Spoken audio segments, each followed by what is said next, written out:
Hello সবাই, কেমন আছো? আজকে আমার একটা ব্লগে তোমাদের সকলকে স্বাগত জানিয়ে শুরু করছি। ফটোগুলো দেখে বুঝতেই পারছো এটা দুর্গাপুজোর বিজয়ার ফটো।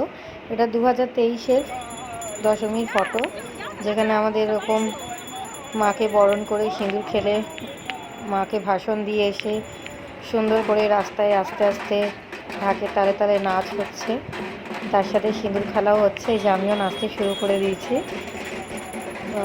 2023-এ দুর্গা পুজোর এগুলো ভিডিও। সে বছর খুবই মজা হয়েছিল।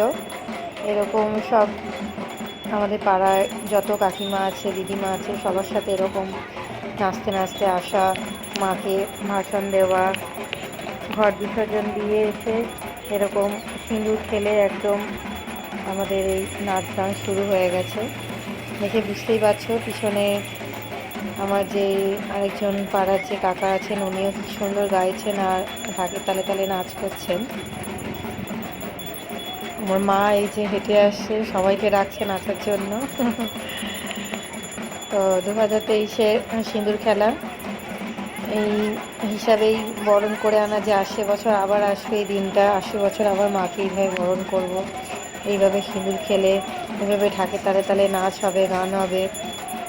দুর্গাপুজোটা খুবই একটা বড় উৎসব, আমাদের বাঙালিদের খুবই একটা বড় পুজো। প্রতি বছর সবাই ওয়েট করে থাকি এই পুজোটা কবে আসবে। সারা বছরে কেনাকাটা, এই ওই সাজগোজ, কীভাবে সাজা হবে, কার সাথে কী ম্যাচিং করা হবে।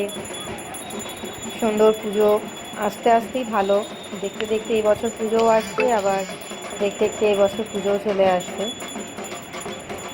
সবাই মিলে ঢাকে তালে তালে ঢাকে সুরে সুরে দেখো নাচছি। নাচের শেষে আবার একটু ফটো সেশন শেষ করে আজকের এখানেই ব্লগটা শেষ করলাম। সকলেই খুব ভালো থেকো, আবার দেখা হবে, টাটা।